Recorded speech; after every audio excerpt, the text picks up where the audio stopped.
I never tasted pizza till I came to my IIT. In 2017 or so, I heard about Rapido and I was like, boss, ये तो नहीं चलेगा. I don't think so. Who are making 20 to 25,000 in the maximum of their job. Got it. They come and work for 3 hours with us, and then they can make 5 to 6,000. You go to office in Rapido. Majorly, yeah. Maybe I will be one of the top 1,000 consumers.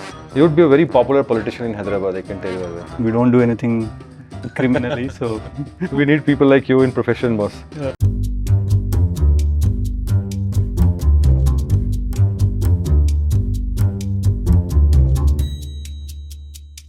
Hi guys, welcome to High IQ podcast again. We have our guest Aravind Sanka of Rapido. So Aravind took a ride in Rapido to come here and he was just 10 minutes late. He was honest to admit he took Rapido. Welcome Aravind. Thank you. And Aravind, tell us a little bit about yourself before we move on to Rapido. Yeah, so I'm Aravind. I'm from Andhra. I used to work at Flipkart after graduating from IIT. I come from, maybe I can call it as a village or a town near to Vijayawada. Okay. What's it called? Its name is Tirur. Tirur. Yeah, Okay. the population is like 22,000. Maybe I'm the first IITian to go Wow. from that town. Now there are more than 15 to 20. Wow. The one big change for me in my life is like in 9th standard, my parents said that I need to move out from that village to get a good education. And then I went and then I heard for the first time something called IIT coaching. And then, yeah, after that, 9, 10, plus 1, plus 2. You went away for went IIT from- coaching. Yeah, from IIT Nice. coaching. And then, yeah, I went to IIT Bhubaneswar. Mhm. Somewhere I think the stars are aligned for me to start something on my own. Where, for example, IIT Bhubaneswar is the first, I joined as the first batch of IIT Bhubaneswar. So there are a lot of things where we had to do it. We need to set the culture of the campus. We need to start our own fest. We need to raise money for the fest. Like everything that maybe I have done You there. practically set up the college. All it. Wow. Yeah, almost. And then The also student activities of the student activities, and then learning from the seniors from different college because we don't have seniors. So we had to, maybe IIT Kharagpur is the mentor IIT for us. Right. So we used to go and then talk. So you're the founding engineer of IIT Bhubaneswar. Maybe, Yeah, nice. but not exactly doing what I have studied there. But, but at That's least, true for all of us, right? yeah. Engineering is just like base education yeah. to figure out what to do in life. But one thing, at least in my college, there used to be this e-cells and then multiple entrepreneurship thing. I never is the person who thought that I'll start on my own. Yeah. Like I went to one session and then they asked like how many of you want to start on your own. Only 3 didn't lift their hands and I am one among them. Saying that, okay, I don't know what startup means, whether I can do something on my own. But after that, I went to Flipkart. And again, we are the first campus hires for Flipkart. First batch of Wow. Campus hires for Flipkart. So there are 100 folks who joined Flipkart, and then there are only 3 folks selected for This is Flipkart is a newly minted unicorn at that time, right? Yeah. So I don't think they are yet unicorn, or I don't know whether they Almost, used yeah. to call at the time. They used to be. Unicorn was not a popular word at that Yeah. Don't know. 2013, right? 2012. 12 batch. Okay. 2012. Yeah, they weren't a unicorn. Yeah. So after that, I think they raised from NASPERS and I think after things changed. Yeah.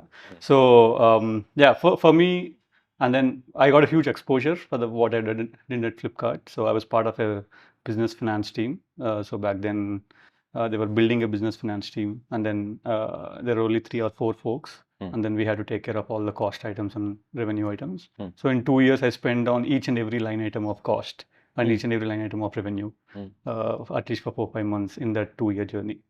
That gave a huge confidence for me that I understand business now. I can do something on my own. Wow. That's where I came to entrepreneurship. And Flipkart stopped looking at costs after you left. I don't know. Even during our time. I'm just. But at the same time, They've been around, right? I mean, they're competing hard with Amazon. That speaks for something. when I joined, Amazon was not there. But after a year from then it's everything about competition. So you got corrupted in Flipkart and wanted to start. Most of your 100 people batch would have left and started a company, right? Most of them. Most of them, right? Yeah. That was Or fun. joined as an early team member. I mean, my early team member also used to also be from Flipkart. Yeah. But I think somewhere it gives you exposure that a lot of people are very young where they're leading the teams, leading the categories, building new verticals. Yeah. It's like, okay, it's only 3 years older than me. The I can contribution of Flipkart to the Indian startup culture is phenomenal, man. Yeah. I mean, like in 2010, I was a part of a 15 million fund, VC fund. and Tiger came and plonked $14 million Series A in Flipkart. Right? The पूरा सब कुछ अंदर से like completely shaken up like what's going on and what am I doing and need to do something bigger in my life. Right? That was the moment. Yeah. Phenomenal. Arvind, most of us don't know how big Rapido is, right? I mean, we see a lot of people taking Rapido bikes. But tell us how does it compare to other taxi services? How big you are? Where are all you present? How many cities? Yeah, we are present in 85 cities throughout the country. Almost every city that you can think of, which has more than at least 800K population, we would have been there. Right from Shillong to Siliguri, to Trivandrum, to Surat. Any city, any part of the country, we are there. These are what, like district headquarters or? Yeah, definitely capitals of the state, and then maybe the second largest city of the state.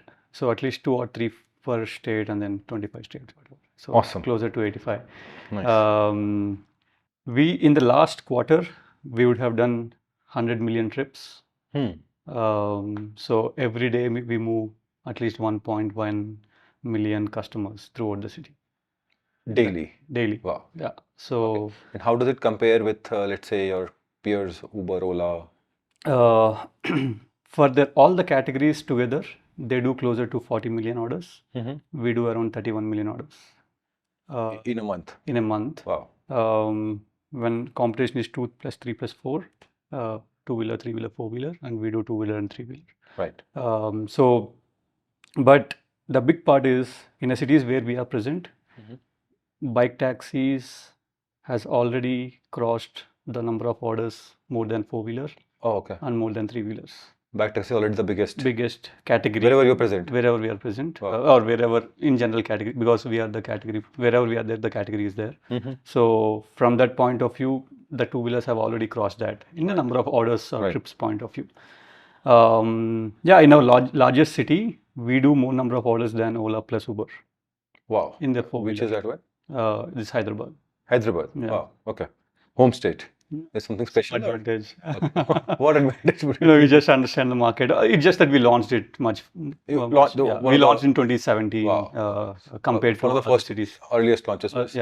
So Bangalore and Hyderabad are the initial markets that we launched. Fabulous. So it's like Swiggy is always strong in South and Zomato is strong. Good to have the home advantage always, right? Yeah. And you have performance pressure also, right? So, in 2017 or so, I heard about Rapido. And I was like, boss, ये तो नहीं चलेगा. Yeah. And I had a similar feeling in 2018 about bike sharing, where in fact worse feelings about bike sharing, like what is absolute rubbish, and partly true about bike sharing, maybe because of COVID or otherwise. But bike taxis worked. And as IndiaQuotient, we're called IndiaQuotient, right? We're supposed to understand India, but we got it wrong, right? What was the reaction of VCs and your peers, your friends about the concept of bike taxi? So before peers, I think I'll tell you our belief on why we thought. See, when we started ride sharing, Ola and Uber were already there. So they are already at their peaks. When I say peak, I'm just referring to SoftBank invested in both of them already. So I'm just referring that as a peak. And they were doing a lot of orders, right? But we still started. That is the peak, by the way. SoftBank Invest, that's the peak. So we are doing. That's when we entered into ride hailing, and everyone said that okay, you are going against incumbents. You are. But our belief was, India as a market, if you are selling something much more cheaper than the alternative, and you are giving the similar convenience, the market has to be bigger. So if you look at from a consumer point of view, instead of a 4-wheeler, 2-wheeler is coming and picking you and dropping you, and it's a commute as a use case. So for you, irrespective of the kind of a vehicle, the service that you are getting is actually pretty similar. I'll tell the challenges of a 2-wheeler to sit behind a stranger, but otherwise, if you look at like to like, what consumers are getting to move from one place to another, it is served, right? But and it is also 1/3 of the price of a cab, of course, right? So it has to work. So that was our fundamental belief, that it has to work. So then, obviously, whomever that we talked to, everyone said, okay, this is so obvious. Instead of a 4-wheeler, 2-wheeler, why no one is doing? It has to happen, right? But if you look at a VC world, or if someone who is using cab on regular basis, for them it's like, why Someone who's using a chauffeur-driven limousine. Yeah. So why imagine. two-wheeler? Yeah. I mean, one, you are not the target customer. The problem with every VC that we used to talk back then is definitely they're not the target customers because they're either have their own vehicle or they were using cabs. So or they'll it ask was their office colleagues and they also are not using. exactly. So if no one is using it, then that means they will always thought, okay, this might not work, right? So that was the big challenge whenever I used to talk to investors. Forget if not India, if I talk to foreign investors, for them sitting on a two-wheeler, they never sat on a two-wheeler, right? There's no concept of two-wheeler. Yeah, exactly. Apart from, let's say, New York, where there are a lot of some pizza drivers. Yeah, exactly. Either in Middle East, maybe delivery boys use two-wheeler, and in US or in Europe, But maybe reserved only for delivery boys. or BMW kind of tool-wheelers are there, which are more sports-led, where two people can't even sit. And it's not used for commute; it's only used for recreational purpose, right? So it is very difficult to explain to a foreign investor that two-wheeler. What does two-wheeler mean? Sitting behind a stranger. If I ask some of the investors to sit on a two-wheeler, they never sat. So if you have never sat on two-wheeler, you can't even balance on how to sit on a two-wheeler, right? But I am solving for the majority of Indians who already sat behind their father or brother at some point of time. So sitting on a two-wheeler is not new. So consumers were okay. Consumers investors were not. Investors. How long did it take you to reach Series A from start? 4 years. 4 years. 3.5 years. It's a long time, right? Yeah. So we raised our first round in 2015 October, and Series A in April 2018. April 2018. Yeah, that's when again 3 million of Series A back then. Right. It was led by Nexus. No. Nexus raised in 2018 December. I mean, Indian VC investing in us is actually 2018 December. Wow. So it's like 3 years. Till then, we were raising from whoever could understand this market. Someone who invested in Bangladesh, like someone who invested in Indonesia. Nice. So because that's where at least they visualized earlier than India. Like two-wheeler taxi as a concept.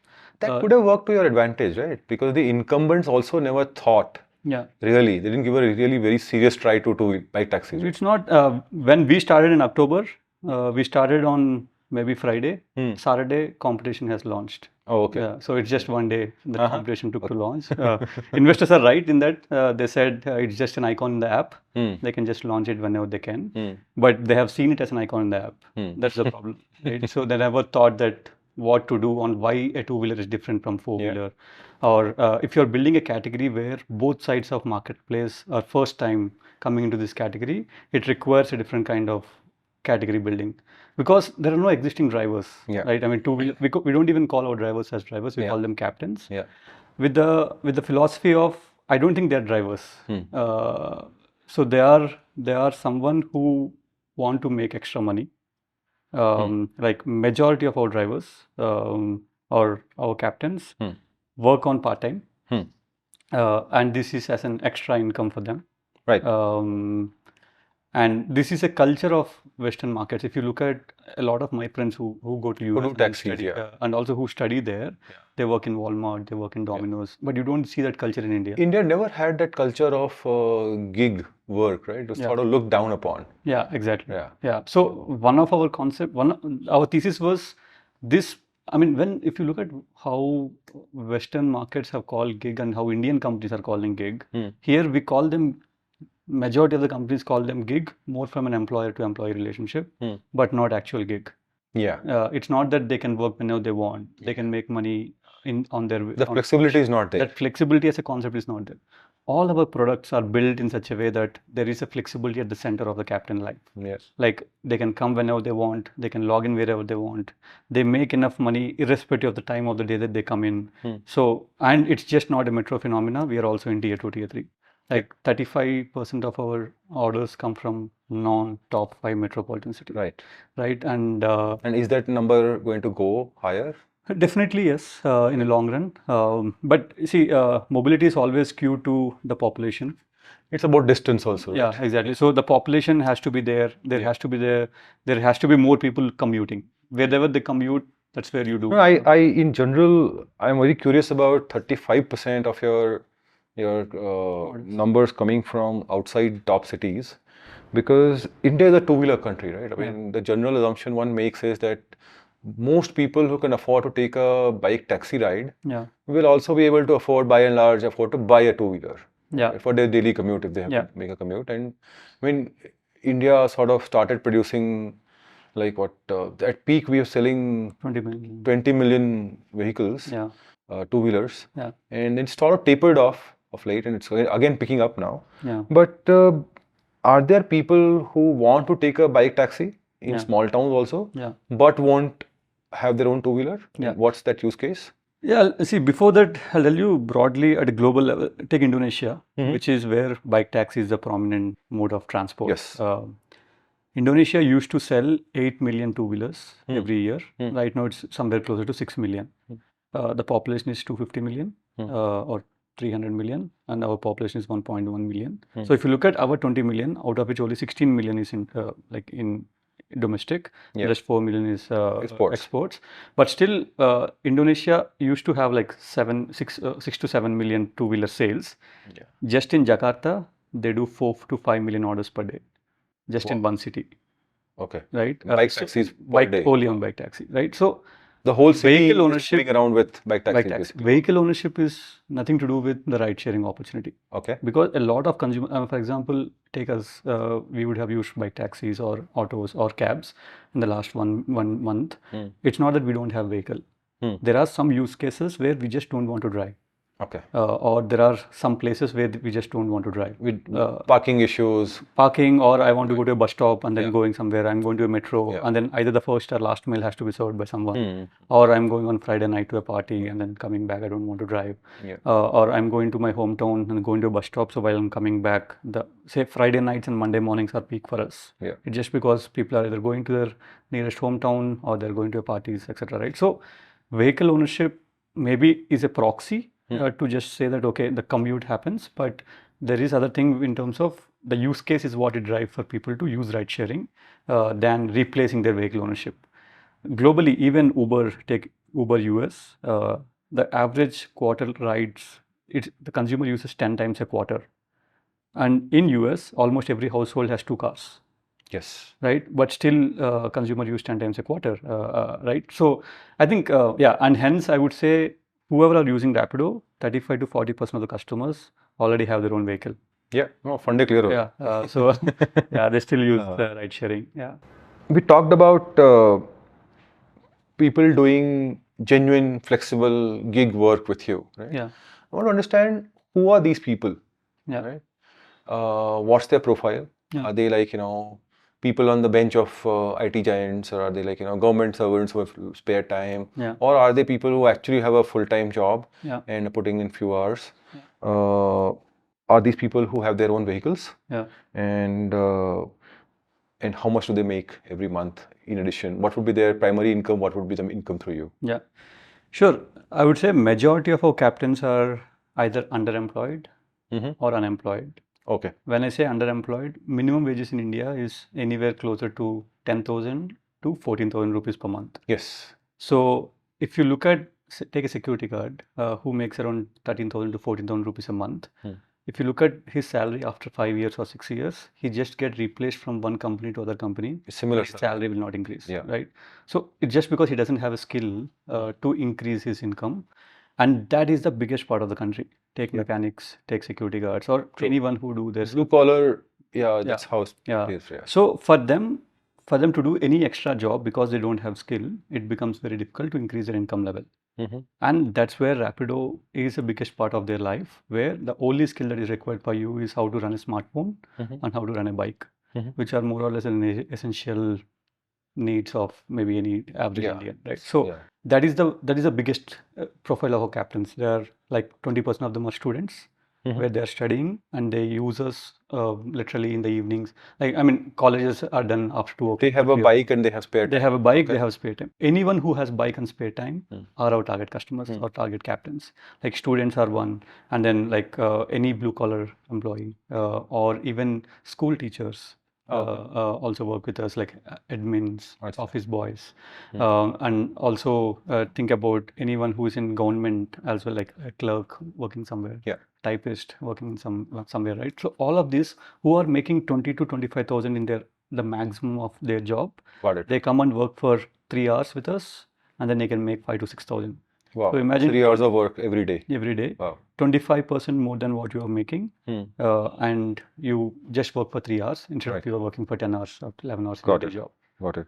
And are these people coming in just for a few months to, let's say, pay for a iPhone installment or something like that? Or are these people coming in to say, okay, I'll do this for rest of my life, like Yeah. 3 years, 5 So there years? are always floaters.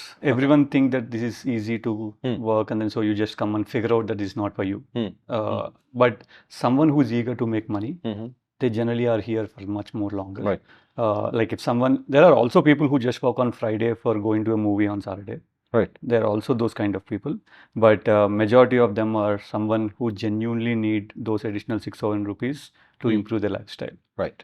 So those are the crunch of our captains. But I mean, obviously 60% of our orders also come from a full-time captains. Okay. That means they work for more than 10 to 11 hours, and they make anywhere closer to 20,000 rupees per month. And these full-time captains, who are they? So either someone who don't want to work under someone, Okay. take a mechanic, Okay. right? He works crazily for 10 hours and he get paid like 11 to 12,000 rupees per month. Yeah, I mean, And he don't want to work under someone. you're right, Arvind. We have this company called Pagar Book and blue collar payroll. Yeah. I asked them what's the average salary of a blue collar worker, right? Like semi-skilled workers, 12 to 15 is the tops you make. Yeah, exactly. Right. Right. So, and if with see, the biggest part of Rapido gives is flexibility. You can work anytime. There are some guys who just want to work in the night so they can spend time with their family. They want the weekend off. If you take a food delivery guy, he has to work Saturday, Sunday to get any incentives. Yes, true. So literally that means maybe he can't take a weekend off. Maybe he can spend time with his family, right? So there are the genuine flexibility is missing in majority of the other jobs. Yeah. And that's what Rapido gives for majority of the captains. So, and hence some of them leave their other job, but some of them don't want to leave their comfort job. I mean, you got a government job, which is might be paying only 10,000 to 14,000, but it's still, you have that as your safety net. So you just don't want to. Safety net, also probably social respect. Yeah, exactly. Yeah.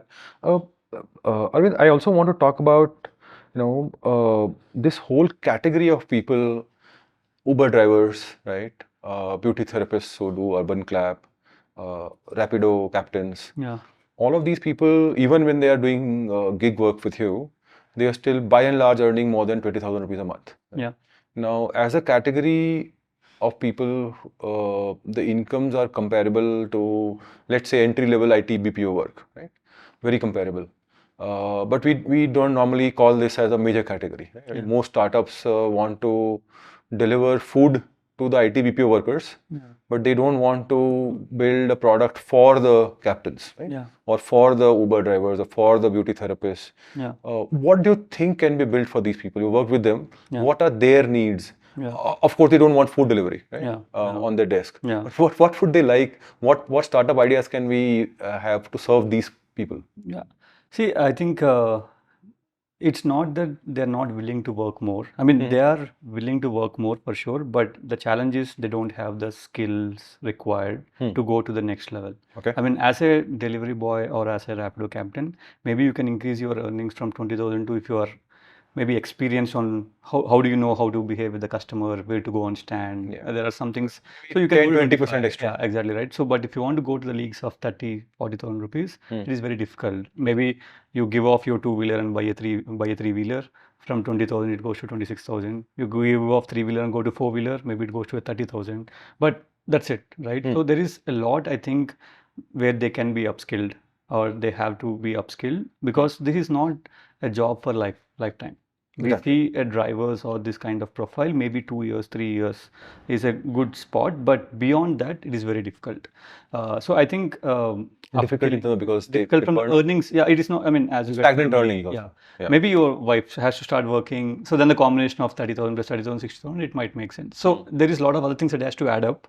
Otherwise, to run a family with just 20,000 rupees per month in a city like Bangalore, I don't think it's possible, right? So I mean, that's where the upskilling, and then making them ready for maybe the other jobs much, and then and hence we always thought if we are giving this as a part-time opportunity, irrespective of what they do, they will always have free time. and still they can make extra money. Hopefully. Right? So, and hence we are happy to be a part of that. I mean, like 70% of the captains being a part-time and 30% taking this as a profession is still a win for us, because what we want to majorly do is give that flexibility for captains to move up. So I think upskilling is definitely one.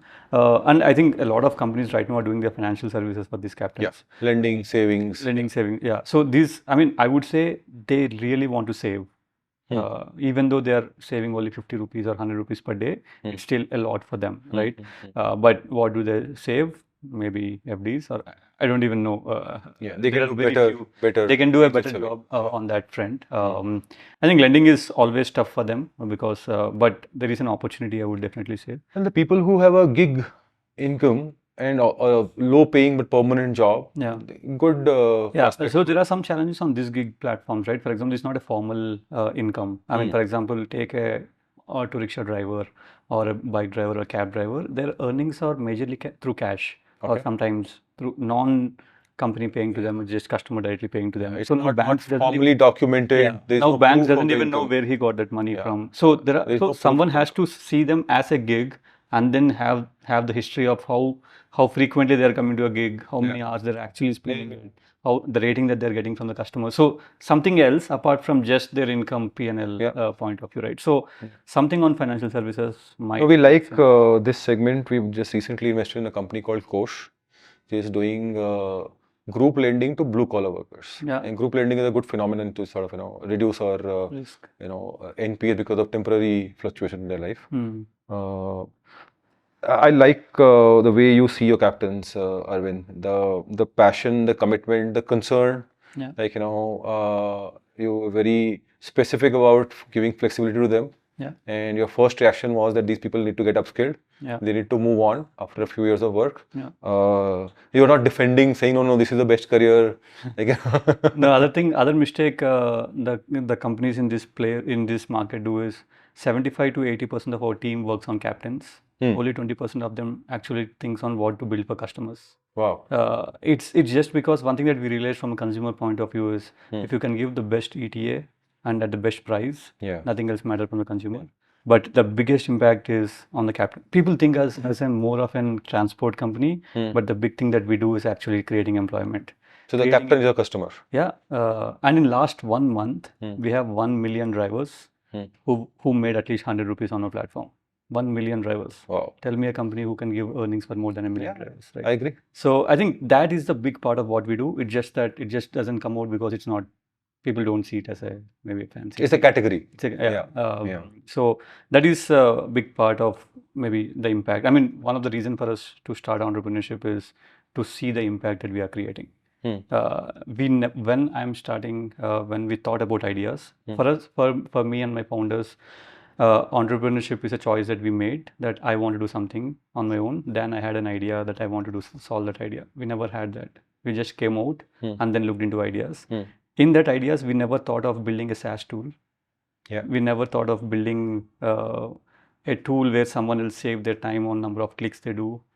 We were never looking in that angle. We were only looking at it has to be a real impact. It has to be visible. It has to be mass. I mean, that was the only thing in the ideas that we shortlisted, and then how we landed up into Rapido point of view. Phenomenal. Aravind, I'm going to go off script and ask you one question about this gig economy, right? I mean, a lot of discussions few months ago around whether IT BPO workers, most of whom are on bench, I find them on bench all the time. They are not allowed to do gig work by their HR. What do you think about that? Should they be allowed?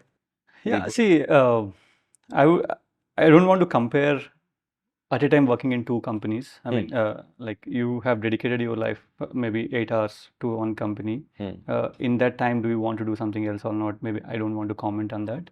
But what I believe is you need to give flexibility to your team or your employees. And then if you're still getting the best from them, or you have assigned something and you're still getting best from them, and they are utilizing their time to do something else, ideally it should be okay. I don't see any challenge in that. And in a way, we actually encourage that, but not during the time, but whenever you want to do something and make money.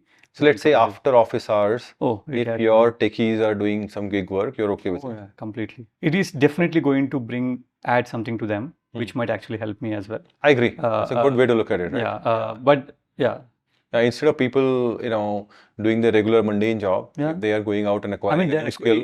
Imagine a techie talking to someone. If a techie become a captain and he's talking to someone, he learned something. I agree. I mean, totally. You can do a very good perspective. Phenomenal. Arvind, we'll discuss a little bit to your discomfort. We'll discuss about profitability, unit economics, just preparing you. So many traditional businesses, right? I mean, like a refinery, for example, will have an economy of scale. As you get bigger, you get more profitable because you can procure cheaper. You have size. You have your overheads are spread across a bigger number. All of that, right?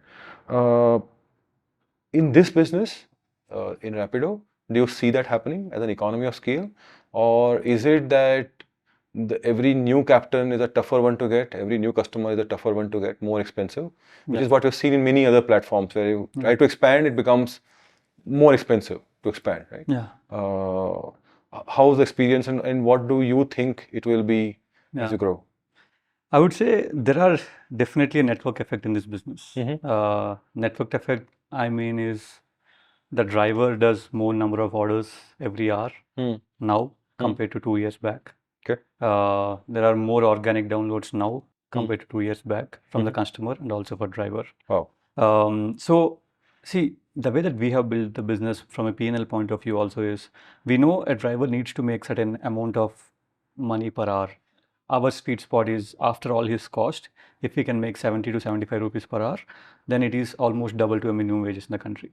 Okay. So how can I make him earn 70 to 75 rupees per hour after all his cost? So so what we do is, maybe 3-4 years back, when I'm giving incentives, or when we used to give incentives either to the customers or the drivers, maybe customer is paying only 40 rupees. How can you give the other 30 rupees? You gave in the form of incentives. But it was always to match that expectation of 70 to 75. But what other companies have done, or generally why companies have burned a lot of money, is instead of 70, they say that I will make you earn 200, so that the supply equation becomes easier. But your cost of acquisition of supply became easier, but your fundamental unit economics of that 70 versus 200 is not adding. And that set wrong expectations for which take difficult to go away. There's sticky expectations. Yeah, exactly. And a lot of people come and then realize, okay, this is not actually. So for us, we have never seen, for example, the driver earnings expectations changing. It was always that, and even now it's the same. They were making 70, 75 rupees. Your drivers didn't make 1 lakh rupees a month and all that? Never. Right. So I think that is one part of actual unit economics, right? Where even now, 4 years back, when we were maybe definitely burning in the range of maybe an 8 to 20% contribution margin, to right now when we are making even plus 7% contribution margin, the driver earnings are more or less, with the inflation it has gone up, but it has actually not gone up with the wrong promises that we have made. Okay. So that is one fundamental in the unit economics of this business, where if you are making sure that that is maintained, then your unit economics works. Right. And even now, for example, 85% of our customers and drivers come organically. So I'll tell you, is it because of economy of scale? You're big, there's a network effect, and hence people. Exactly. So if you look at a couple of our big cities, one is Guwahati, another is, say, Hyderabad. So just to compare a tier 1, tier 2, if you go on the road, 1 among 3 customers, 3 people that you see on the road would have used Rapido in the last 30 days. Wow. Literally 1 among 3 on the road. So it just, now it has become that literally we call them as cities moving on Rapido. And that is true, and that is only possible because they have experienced, and then for some use cases they think about Rapido, and then that. And this just needs to be a city level network effect. Yeah, exactly. And you are one of the largest player in Hyderabad. You are not even there in Pune. Yeah. Yeah, exactly. It doesn't matter at all, right? Got it. Yeah, and so we acquire. I mean, our CAC is less than like 70 cents. Like is less than 60 rupees. From the customer side. You said 200 rupees for a captain. Yeah, closer to 150 rupees for a captain. I just want to dwell a little bit more on this, not a lot more on this one. In companies like Zomato, Uber, they always had to strike a balance. At some point when people didn't want to put a lot more money, and these companies had to go for IPO, both Uber first and then Zomato. they had to increase their margins. Yeah. Right? And to increase the margins, they had to stop discounts. Yeah. When they stopped discounts, the growth practically stopped, right? I mean, we've seen the numbers where Zomato volumes have flattened, right? Maybe a little bit shrinking also now. Is that something that you will also see? Because it's not about moving from minus 20 to plus 7. We want to go to plus 20 at some point, because that's how you will become profitable as a company, right? Yeah. So do you see it will be tapering of growth, or will the profitability come because you're growing bigger and faster? How will it work? See, the way that we see, at least for our business, I can talk about our business. If you look at alternatives for the consumers, you are priced at a certain level, and the next best alternative is maybe Way more 2x expensive. or 3x, right? So you have, even if you want to increase the price, there is an opportunity, right? In the last 1 year, our pricing has gone up by 10%. Okay. But if you look at the margin, it has improved by almost from minus 22 to plus 7. It has majorly come from optimization of the pricing, how you pay to the customer, how much you used to give in the form of incentives to drivers, or the actual scale benefit has kicked in, right? So I would say increasing the price, if the alternatives, it is more dependent on the alternative option that you have. If say a food, if you're ordering a food every day with 150 rupees, and then you can get a cook for 3,000, or however, I don't know, alternative that they have. But if the alternative is so cheaper than the increase in the price that you have, then maybe you are at a risk. But at least in our business, we don't see that as a challenge at all. But at the same time, we didn't increase the price to get into our profitability. We actually got into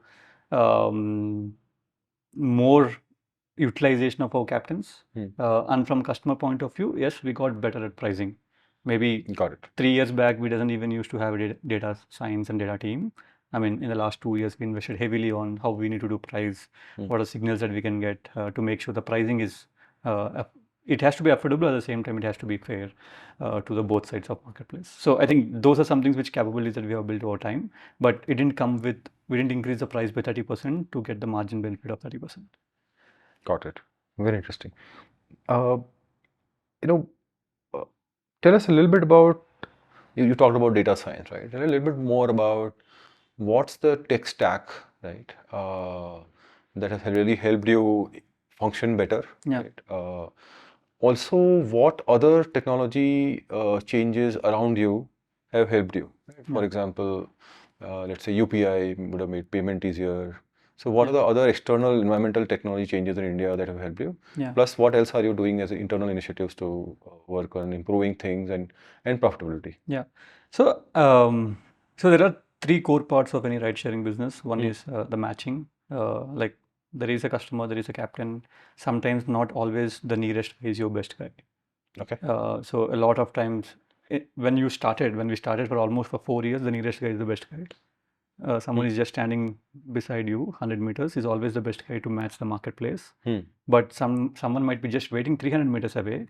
He might be much better than 100 meters guy. Why? It's just because the next guy who is ordering is actually, he can go there than someone taking a U-turn and coming there. Oh, nice. As a crude way. But not the, or someone else is waiting from half an hour, he's not getting an order. But this guy just completed an order. Right. So give it to him. Give it to him. That is better from a marketplace.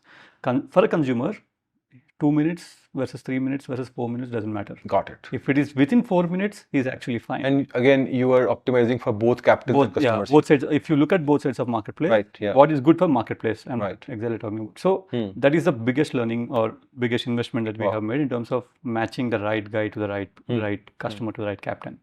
And the other thing is, where should the captain go and stand? Or we call them as supply shaping. Like should they wait, park and wait? Yeah, if the driver is just waiting in front of your office versus if you go 200 meters away and wait somewhere else, the customer might see him at much lesser ETA than standing here.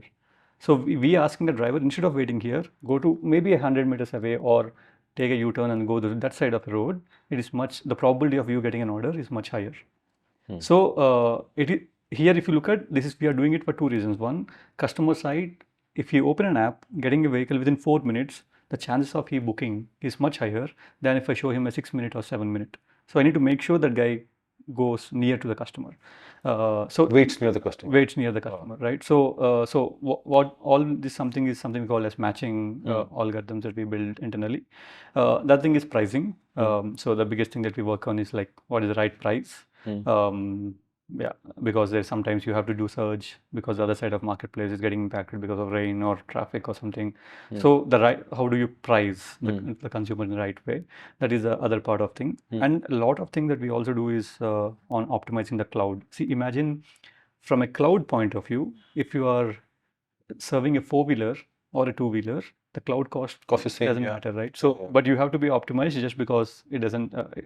Your revenues are lower. Revenues are not that much, right? So, so how do you build that efficient cloud? And then, I mean, in some way, I should say, COVID helped us because during the COVID 5-6 months when we didn't have any. You had the time to transition completely in the cloud. Some of our companies also did that. Yeah. So we used the time. So we didn't do. We said that okay, now we have a team. And even though we didn't have a business, I think there are problems that we can solve because we fundamentally believe that people will come out. Economy has to move, people will move. So let's not think about people will not move at all. So what can we best use of the time? We also built new products and new initiatives, but majority of the team is also working on revamping our systems. We scaled from pre-COVID to now. We scaled our GMV by 5 times. And the number of outages that we used to have pre-COVID to now is like pre-COVID, even for that scale, we used to have maybe 1 or 2 outages in a month. But now literally we don't even have any outages like water, right? So a lot of things we also used during the COVID downtime. But these are some of the things where it is a need for the low ticket sales business. A low ticket sales business can't think and have. Yeah, you have to design yourself for a low ticket, right? Yeah, we don't use a lot of ready-made solutions. We build on open source, like a lot of cloud things. So you don't have licensing fees and all. Yeah, exactly. So we don't want to spend some of these things. It doesn't. Some of things maybe are fine, but some of things. Well, you remind me of another Telugu founder, Manindra Sama of Red Bus. He used to say the same thing. Anand bhai, I earn 50 rupees on every bus ride. That's all I earn, right? So my company can't be taking flights, and our cost structure has to be appropriate to he told me bus operator only. Before starting, I think I met him as well. He said that a call center cost of his versus a call center cost of maybe his competitor is very different. Even that is true for us. We opened our call centers in tier 2 cities, like we have in Guwahati, we have in Guntur, we have in Mysore, than someone who just runs in Mumbai. I agree. Right? So we have to run it in that way, and we always have the cost angle. I mean, even my developer knows the cloud cost. I mean, there are very few companies where a developer knows the cost of a cloud and pays so much attention to. Yeah, exactly. Cost, right? Yeah. So, Aravind, what next in terms of technology disruption? For example, like what will EV do to your business? What will driverless cars do to your business? What else are you looking forward to, let's say, next 10 years? Yeah, EV is definitely an interesting part for us. It's because, see, whatever even though we are a lot more economical than an alternative option, we are still costlier than public transport, right? So any price reduction that we do from our present price will only go up. So 20% reduction in our price will definitely increase our market by 50% more, right? So in that case, so what EV enables is at least reduce the price by 15% because of fuel cost saving for our drivers, etc. So from an EV point of view, it is more the driver will earn more, and hence majority of the portion will still go to him, but at the same time the consumer can also get benefited at least 10% from a pricing point of view. So we see that more of an pricing on both sides along with the environmental benefits that you get. But if you look at marketplace benefit, it's a huge from a driver's point of view. And hence EV will be one of the important part of maybe in the next 5 years journey for us. It's true for 2-wheelers and also for 3-wheelers. Even 3-wheelers, the more kilometers that you travel. In 3-wheelers, it's even more prominent because it's like 100 to 150 kilometers is what they travel every day. So the savings are insane, right? So EV transition is going to benefit the marketplace and the drivers and also consumers. So we will be doing something, or we are starting something from an operationally, but it's more like you will see more and more EV transition to a fleet. Of course, happen in the course of next 5 years. Are you getting good quality EV, affordable EV vehicles for these captains? Yeah, see, as of now, it's still trial, test and trial, which is good for because everyone is building for consumer with premium mindset than for masses. So it is still not that I can't just use the solution that are already available. So I have to work with someone or I have you to need change. something which can carry a load also, right? Exactly. So load, people. range, Yeah. price, like everything has to make sense Yeah. for our captains. So a lot of time it's more about if it doesn't make to our because someone of them is already having their own bike, so literally they have to sell it and buy it. So the TCO has to make sense. Some of them have to buy the completely new vehicle, so the TCO might look differently. So because of this combination, it will not be an immediate 6 months and 1 month may something will happen, but at least 3-4 years may we'll see at least 50 to 60% of our fleet actually going to EV. Awesome. No, I can see that, and hopefully it'll work out, right? Yeah. Tell us the reaction of the incumbents, right? I mean, we've mentioned incumbents already, and it's not just the taxi apps who are your competitors. You compete with auto wallahs also, regular auto wallahs, regular taxi wallahs, maybe buses. Right? What was the reaction of all of these people? Right? I mean, did you have any problems? Yeah. Challenges. Yeah. Pressures. Yeah. Definitely, because you're disrupting in some way. So people, one perceived disruption also. Someone who is very close. I mean, bus guy think that I'm disrupting their business. Auto guy thinks that I'm disrupting their business. Cab guy also thinks the same way. But if you look at the consumer, I mean, we operate three-wheeler as well. So our three-wheeler business is as big as two-wheeler right now, even though it's only a 2-year-old business. But what we have seen is the same consumer, it is very difficult for you to push him to use from two-wheeler to a three-wheeler for certain use case that he have. He opened the app for two-wheeler, I can't even push him to use three-wheeler. He opened an app for three-wheeler, I can't even push him to use a two-wheeler. So consumer have the use case that, okay, for this use case, I want this, and you can't change that. Okay. And you can't make them move more also. It's not that in food you give a discount, someone will just like, I'll eat more. Yeah. The commute doesn't work in that way. I have a need, so I'm going out. If I need a rickshaw, I need a rickshaw. I need a rickshaw, exactly right. So we don't, it's not that we are taking away someone else's market, but a lot of time what we see is we are also solving inefficiency. For example, earlier, if you have to use a public transport, you need to you need to walk to a metro. Yes. Because for 2 kilometers, auto rickshaw has its own price. Metro is 20 rupees, but you have to pay 100 rupees to an rickshaw, which doesn't make sense. So you come there and then solve. So people used to walk maybe. So we solved that. People used to walk and then take a shared auto in the main road. We solve that. So first mile and last mile is, for example, is a big use case that we solve, which no one was actually doing that earlier. So that is, and we complement the public transport. We don't compete with public transport. And with auto rickshaw, if you are going with family, you do not even think about Rapido. If it is raining, then maybe a three-wheeler is much more prominent than a two-wheeler. So there are certain use cases where you don't compete, you are only complementing. But at the same time, definitely what I would definitely say is there are challenges when you're starting a new category. A new category doesn't give you everything ready-made. It's not that I'm not just digitizing an existing market. Yeah. If I take an auto rickshaw business that we are, I'm digitizing an existing market. I'm not creating supply. I'm not creating demand. But I'm solving their connectivity maybe. But that's it. I'm not creating new auto rickshaws. I'm not generating demand for them. Yeah, generating demand from them because they don't have visibility. I mean, during COVID, for example, if you look at auto rickshaw business pre-COVID to now, a lot of things have changed because of COVID. Yeah. It's just because during COVID, they didn't have the demand. They didn't know where to go and stand. Yeah. They used to get at outside a tech park. They didn't know where to stand. Yeah. So now suddenly they have tasted online. Now they're sticking to online. Yeah. So some of these moves will definitely make them realize that what online platforms are solving for them. So and you also asked like what changed the other technologies things, right? I mean, whatever has solved for everyone is like UPI and Geo and smartphone also helped us because when we started, I mean, when Uber entered India, they used to give iPhones to the drivers. I know. Right? It's just because they don't have reliable phones, good quality phones. Yeah, and also they don't have phones at the time, right? So things have changed. I mean, when we started, we also had to think about. I mean, we started before the Geo world. 15, 16, yeah. 15. Broadband wasn't really fully there. Exactly right. So, and that naturally now, whenever I think about drivers, I never think about I need to solve their mobile problem as well.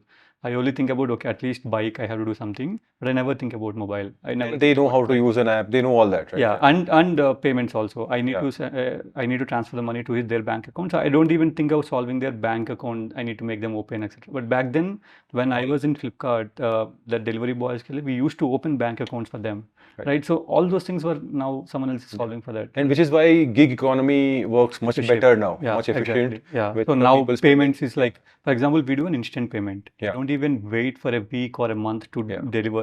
So that's what when we say pure gig, it's like it has to like gig. Like this ride, you earn money. It's like gaming industry where you can redeem the money whenever you want after playing. Yes. Right. So that is a big part of the instant gratification that you get, Mhm. and that is true in our economy also. Like you do this ride, he need to get that earning after ride. Why should he wait for a month or a week, right? So I think that is all this is possible right now. This banking APIs, for example, when we started, it's not possible.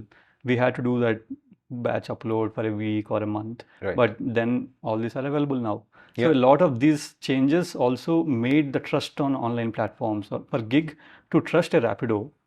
So They that need to will see the pay- money in the yeah, bank. they will daily. pay me whenever I want is a big thing compared to leaving their job. Literally, you're leaving your job and coming somewhere where you just heard their name when someone told you, right? So a lot of these things, the trust building and etc. happens because of a lot of this technology availability that we have. Very nice. Phenomenal. Arvind, we are at the end. I'll have a series of rapid fire questions. Sure. So, what percentage of your drivers are women? Drivers around 5%. 5%? Yeah. Wow. And customers, Riders? in our bike taxi, it's around 22%. 22%. And in auto rickshaw, it's 40%. Okay. Phenomenal. That's really great to know. Right? When we started, people said that, I mean, obviously that was a big thing, that female sitting behind a male driver. It was never heard.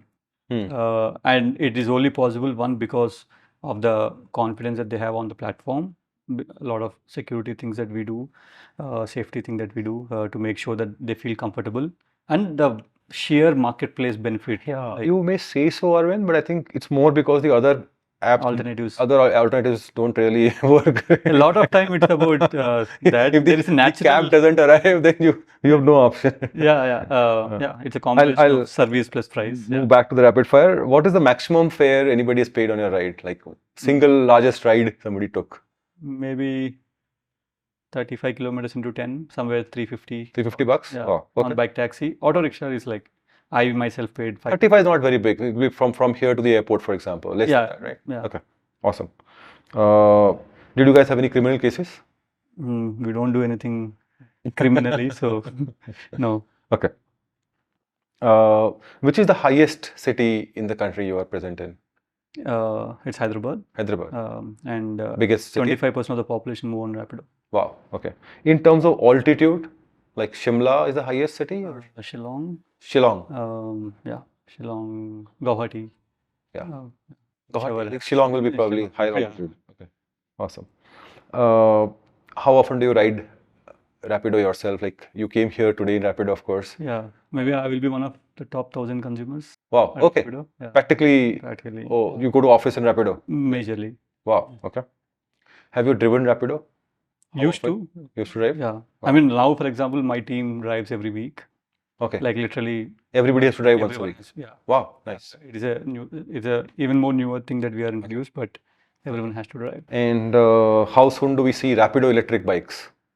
Is a brand extension. Never say never. But yeah, no plans as of now. Yeah.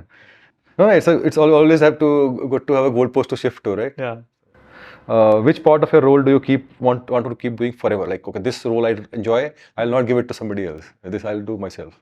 Yeah, there's also something to do with the reason why we started. If you look at the company name of Rapido is a brand name, but a company name is Rapido Transportation. Rapido means a group of people coming together to start something to do something big. Literally, that's the meaning of the company that we have started. So the big thing of what we do is, I think, as a Rapido is more of a platform where people to express themselves. So I think for me is to get the people and make the best use of what they do. And then that clearly creating the impact. So I would say anything to do with building teams and making them what they are best at. The HR reports to you. Yeah, but Fabulous. yeah, IPO or sell to Uber? I think a third option, buying someone out. Buying someone out. Nice. I like it. What was the happiest moment in the Rapido journey? I think Personal, a lot of time it's about professional? the stories of the captains. I mean, when I think one time I had a driver coming during an Eid to an office saying that he bought dress to his kid because he worked with Rapido last week. Wow. I mean, a lot of these things is like, yeah, you started for that, but if you just hear the stories from the captains, it is much different. You would be a very popular politician in Hyderabad, I can tell you, Arvind. I don't think so. I'm not that. No, I can. We need people like you in profession, boss. Yeah. Yeah. Yeah, I Phenomenal. mean, one thing, and maybe anecdotal thing is Nadiam, who used to be CEO of Gojek, he's in central education minister right now. Wow. Yeah, just because maybe he knows how to create the impact at scale. Yeah, I know exactly. Yeah, and the but I empathy, don't right? I mean, the fact that in every second sentence you mentioned captains and their life and the impact on them. Yeah. Right? We can see that. Yeah, completely, it is right? something to do with the way that I also got brought up, come from an middle class family. Literally, a lot of things that I have and privilege right now, I never used to. I mean, I just telling you an example in terms of I never tasted pizza till I came to my IIT. Wow. Right. So yeah, and even then I tasted just because there was an World Cup campaign running with Pizza Hut, giving if you can predict who will win. Yeah, you will predict make the you get a free pizza or yeah, something. free pizza, and that's when I tasted the pizza for the Wow. first time, right? So a lot of times, yeah, that's the nature of maybe that's the DNA within us. Yeah, I think you need to come from there to really empathize, right? It's not just business; it's passion for you. Yeah. And thank you for sharing, Arvind. It's been such a pleasure Sure. to talk. Thank you, guys. Bye bye. Yeah. Thanks. Anand. Also want to say thanks to my team here, Sahil. Thanks for this introduction. Thanks for recommending. And Kanika, director, producer, and the crew here. Thank you so much. Thank you. Fabulous.